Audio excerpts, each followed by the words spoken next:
দর্শক, শিক্ষক কর্মচারীর কর্মবিরতির খবর জানাতে জাহাঙ্গীরনগর বিশ্ববিদ্যালয় থেকে যুক্ত হচ্ছেন আমাদের সহকর্মী নাজমুল হুদা। নাজমুল, তৃতীয় দিনের কর্মবিরতি চলছে আজ। শিক্ষকদের কর্মবিরতি নিয়ে শিক্ষার্থীরা কি বলছেন? লাইবা, আপনাকে ধন্যবাদ। আপনি যেমনটি বলছেন, তৃতীয় দিনের মতো কিন্তু জাহাঙ্গীরনগর বিশ্ববিদ্যালয় সহ বাংলাদেশের 35টি পাবলিক বিশ্ববিদ্যালয় কিন্তু একযোগে তারা আন্দোলন করছে এবং শিক্ষা কার্যক্রম কিন্তু পুরোপুরি অচল এবং শিক্ষকরা ক্লাসে এবং শ্রেণীকক্ষে না গিয়ে তারা এখন এভাবেই বৃষ্টির মধ্যেই কিন্তু তারা আন্দোলন করছে। এবং আমরা যদি একটু দেখাই যে এখানে ছাতা মাথায় দিয়ে কিন্তু তারা অনেকেই তারা এখানকার লোকজন কিন্তু দেখতেই পাচ্ছেন যে তারা এই বৃষ্টির মধ্যে গুড়ি গুড়ি বৃষ্টির মধ্যেই কিন্তু তারা সেই যে তারা আন্দোলন করছে এবং ঠিক 11টার পরেই কিন্তু ছাত্ররা কিন্তু কোঠা বাতিলের দাবিতে কিন্তু বিশ্ববিদ্যালয়ে একটি বিক্ষোভ করার কথা রয়েছে এবং একই ইস্যু নিয়ে কিন্তু শিক্ষকদের যে এই পেনশন, সর্বজনীন যে পেনশন সংক্রান্ত যে বৈষম্যমূলক এই তাদেরকে সমর্থন দিয়ে কিন্তু শিক্ষার্থীরা ঢাকা রিচা মহাসড়কে ঠিক বিকাল 3টায় কিন্তু তারা সড়ক বন্ধ করে দেওয়ার ঘোষণা দিয়েছে এবং এইরকম যদি ঘোষণা দিয়ে থাকে, যদি মহাসড়ক বন্ধ করে দিয়ে থাকে, তাহলে হয়তো শিক্ষা কার্যক্রম এমনিই অচল। এর মধ্যে কিন্তু আবার আন্দোলন করছে। আমরা একটু কথা বলতে চাই যে শ্রেণীকক্ষে না গিয়ে কেন আবার আপনারা এখানে অবস্থান করছে? আমি তো বারবার বললাম তো কয়েকবারই। কি বলছেন বুঝিনি, পয়েন্টটা বলেন। শ্রেণীকক্ষে না গিয়ে কেন আন্দোলন? শ্রেণীকক্ষে তো আমরা তো স্টুডেন্ট না, মানে আমরা তো শিক্ষক না। এই যে আপনারা এখানে আন্দোলন কেন করছেন?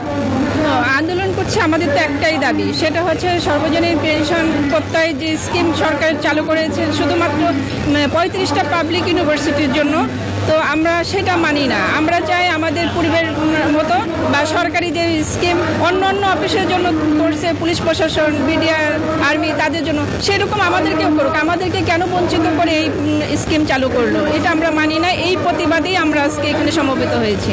ধন্যবাদ আপনাকে। এই যেমনটি আরেকটা বিষয় রয়েছে যে অর্থমন্ত্রী এই বিষয়টি আন্দোলন যৌক্তিক না বলে কিন্তু আর বলার পরে কিন্তু আরও কিন্তু খেপিয়ে উঠেছে এখানকার বিশ্ববিদ্যালয়ের শিক্ষক, কর্মচারী, কর্মকর্তা। তারা কিন্তু আসলে বেশি ক্ষুব্ধ হয়ে যাওয়ার কারণে আসলে মোটামুটি এখন পুরোপুরি আন্দোলনে নেমেছে সকল শ্রেণীর মানুষ এবং প্রশাসনিক ভবনে যারা অফিস করেছিল তাদেরকে বের করে দিয়ে তালা ঝুলিয়ে দিয়েছে আন্দোলনকারী শিক্ষক শিক্ষার্থীরা। এই ছিল আমার কাছে জাহাঙ্গীরনগর বিশ্ববিদ্যালয় থেকে আন্দোলনের সর্বশেষ খবর। একই খবর জানতে ঢাকা ইউনিভার্সিটিতে যাচ্ছি, সেখানে আমার আর এক সহকর্মী রয়েছে সানি।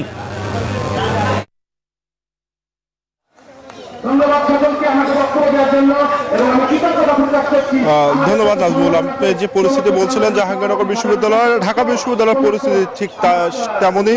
আমার পিছনেই ঠিক দেখতে পাচ্ছেন বিশ্ববিদ্যালয়ের কর্মচারীরা তারা সমাবেশ করছেন, বিক্ষোভ সমাবেশ, এবং সেখানে অর্থমন্ত্রীর যে বক্তব্য গতকাল তিনি যেটি বলেছেন যে শিক্ষকদের দাবি অযৌক্তিক, সেই বক্তব্যকে তারা প্রত্যাখ্যান করে তারা কিন্তু অর্থমন্ত্রীর তীব্র সমালোচনা করছেন এবং একই সঙ্গে তাদের দাবি পূরণ না হওয়া পর্যন্ত তাদের যে আন্দোলন সেটি তারা চালিয়ে যাওয়ার ঘোষণা দিয়েছেন।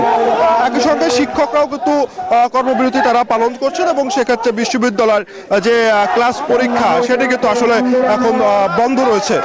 তো এতদিন যে আন্দোলনটি, সেই আন্দোলনটি চলছিল, শিক্ষকরাই মূলত সেই আন্দোলনটি আসলে চালাচ্ছিলেন, কিন্তু এখন সেই শিক্ষকদের সঙ্গে বিশ্ববিদ্যালয়ের কর্মচারীরা, তারাও কর্মকর্তা কর্মচারীরাও যুক্ত হয়েছেন এবং সেক্ষেত্রে বলা যায় যে এখন একদমই ঢাকা বিশ্ববিদ্যালয়ের ক্লাস পরীক্ষা সেটি একদমই বন্ধ হয়ে গেছে।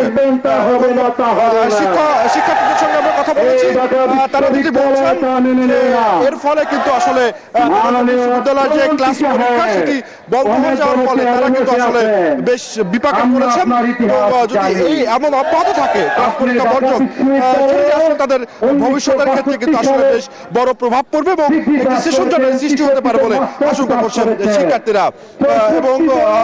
এবং দেখতে পাচ্ছেন যে এখানে কিন্তু বিপুল সংখ্যক আসলে কর্মকর্তা কর্মচারীরা তারা যুক্ত হয়েছেন। আমি দু একজনের সঙ্গে একটু কথা বলি। আপনাদের আসলে দাবিটি কি, কি দাবিতে আপনারা দাঁড়িয়েছেন?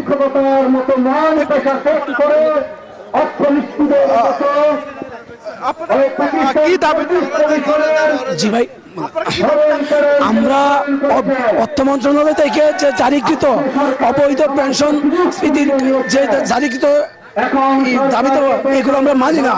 আমরা এর বিরুদ্ধে আমরা দাবি নিয়ে এখানে উপস্থিত হয়েছি সবাই। আমরা এই অবৈধ পেনশন স্মৃতি আমরা মানি না, মানবো না, এই কারণে আমরা সবাই উপস্থিত। ধন্যবাদ। শুনছিলেন যে এখন যে আন্দোলন সেটি কিন্তু আসলে আরো তীব্র হচ্ছে। তৃতীয় দিনের মতো যে কর্মবিরতি সেটি চলছে। এখন গতকালকের অর্থমন্ত্রীর যে বক্তব্য সেটা কিন্তু আসলে যে তাদের এই আন্দোলনের তীব্রতা সেটি অনেকটাই বাড়িয়েছে, এটি আসলে বলাই যায়। তো এই ছিল আমার কাছে ঢাকা বিশ্ববিদ্যালয় থেকে সর্বশেষ তথ্য। চলে যাচ্ছি স্টুডিওতে।